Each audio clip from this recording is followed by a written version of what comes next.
Victor, glad that you're getting to share with the community. Will you give a quick kind of introduction of who you are and how you help entrepreneurs?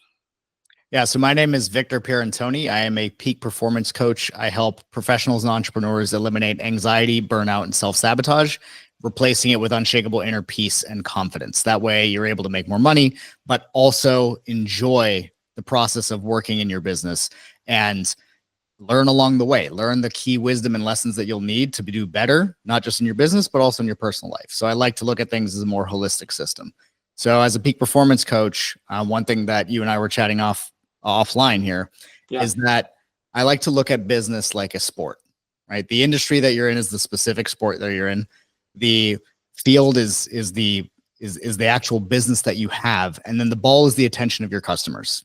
And there's all kinds of cool tactics and strategies that one can learn to get better at all these aspects of the game of your business.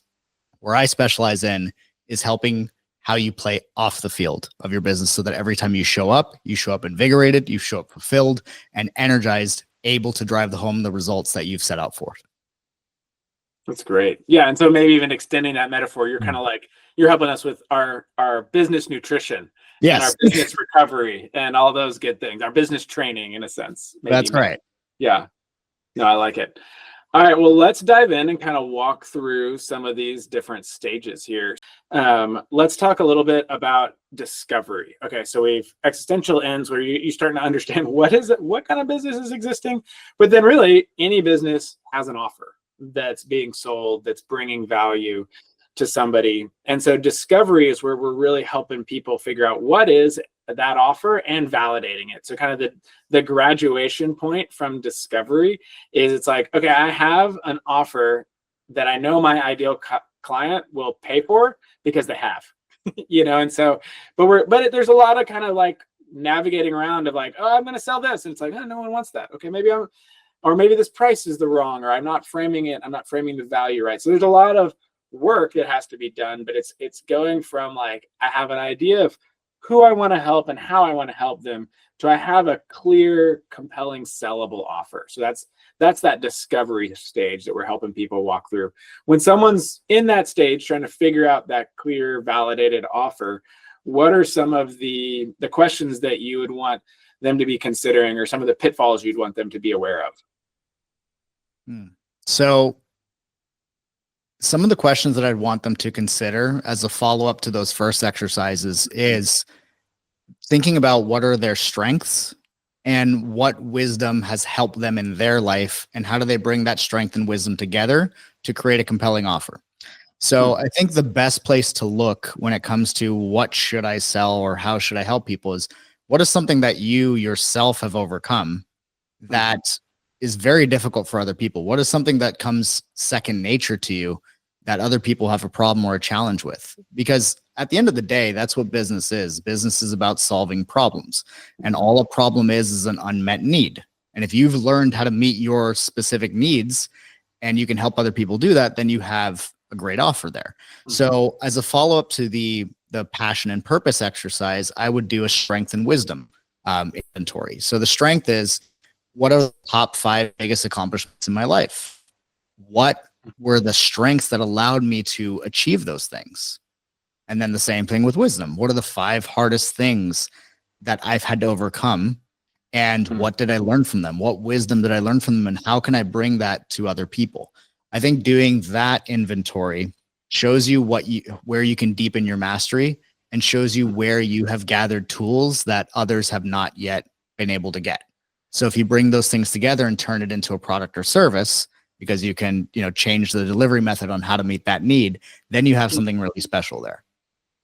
Yeah, no, that's really good. And one of the exercises we help people in their work through is this idea of uniquely better. Like, how is what I'm offering uniquely better than all the other options that maybe they can pick from? And a lot of that does come out of some of that wisdom and experience and things that you're talking about in there. One question I would have is, entrepreneurship is very personal a lot of times. And so, we hear people talking about it's kind of like their baby, and so this idea of coming up with a validated offer, one of the things we see people struggle with in that journey is way back in existential, or maybe even they're like, this is the thing I'm going to deliver and sell.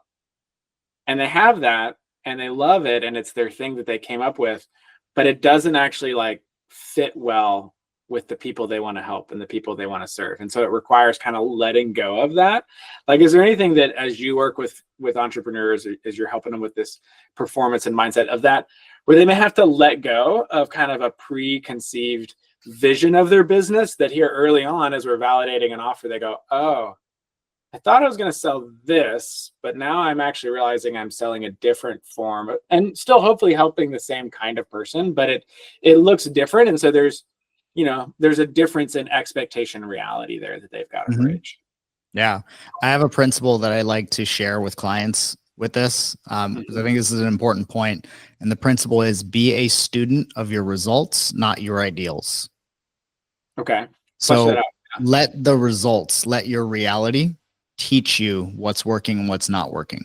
So business is a consistently iterative process. Every day we are iterating, we're making things better, we're learning from things that don't work. When we put an offer out there and nobody buys it, it's like, hey, the people don't want it, or maybe they don't want it in the way that I understand it. Maybe, yeah, like maybe they don't understand it. So it's like, I might have an ideal version of this in my mind that I'm like so attached to, and I like, it's my baby, like you were saying, but the results might say otherwise. And so don't let the results be things that help, like, you use to disempower yourself. If something doesn't work, you don't say like, oh, I'm not cut out for this, or I shouldn't be in business. Especially at this stage, self-doubt can creep in, especially when things aren't working at first. So it's important not to use the results as a tool for disempowerment, but use them as a tool for empowerment, as opportunities for growth.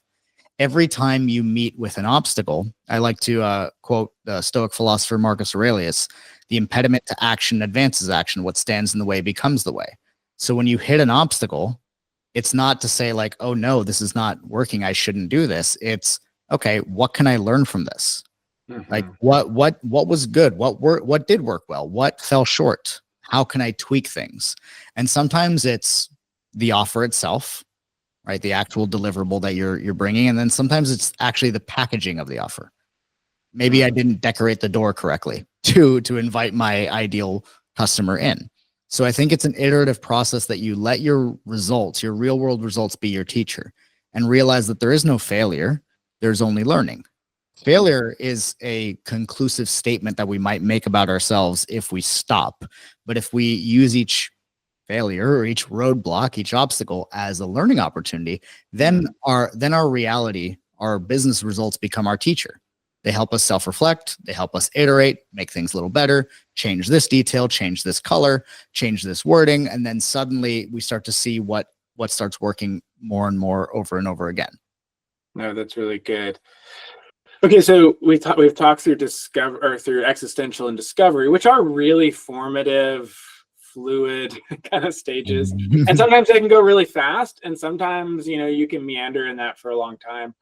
I'm curious, like, even kind of reflecting back on those two as a whole, one of the things I know that you help people a lot with is we'll have these tracks of belief in our mind that, that we're like, oh, I'm a failure. I knew I couldn't cut it. Or you talk about like imposter syndrome or some of those.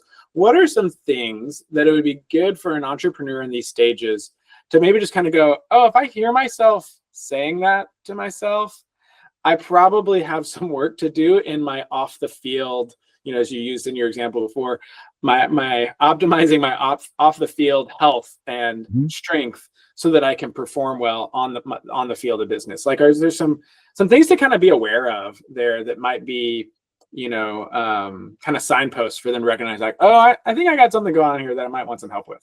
Yeah, for sure. So any negative self-talk, like automatically, that is telling you, if you have negative self-talk, I don't care what it is, but if it's there are limiting beliefs that are present in your mind. Plain and simple. So the best thing that you can do is keep track of them, write them down when they come up. Okay. The reason why you want to write them down is because in your head, they spin into these like very elaborate narratives that become very pervasive in multiple areas of my life. It's like, oh, I didn't make that sale, so now I'm a bad father. It's like, no, slow your roll. Like, that's not how that works. Right.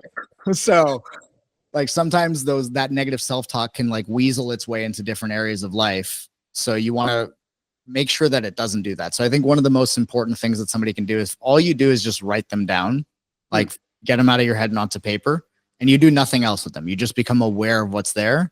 They'll start changing on their own because you've named them. Right. You've named them. They're conscious. They're no longer unconscious. Like they're not just like a talk track running in the background, but now you've made yourself aware of them. And so when you're aware of something, it no longer has the same hold on you than when you're doing it unconsciously, habitually. So writing down any of those, I think, is really important. So if there's ever any negative self-talk, if there's imposter syndrome, if there is things like procrastination, like all of these things are important to note down. And that can tell you like, hey, there might be some beliefs or some stories that I'm telling myself that are disempowering me. So if you feel disempowered by the way you speak to yourself, that is very telling that, you know, the inner workings of your mind are not lined up in the way that they need to be for you to not just experience success, but also fulfillment in the work that you're doing. No, that makes a lot of sense. That's really helpful. Thanks for walking through that. Because it can feel, if you don't have a guide, especially those early stages, can feel like a lot of wandering in the wilderness as you're trying to find your way. Absolutely. For sure. So since we've kind of now actually walked through all the stages, is there any sort of, I mean, you kind of did this a little bit just now in talking about the events, but just thinking about kind of looking at that whole journey, any overarching themes that you want to call out, or any encouragements that you'd want to give to entrepreneurs who are kind of anywhere along that journey, but just kind of looking at it as a whole? I think some of the most important themes, like from what we've spoken about, is knowing how to manage your energy.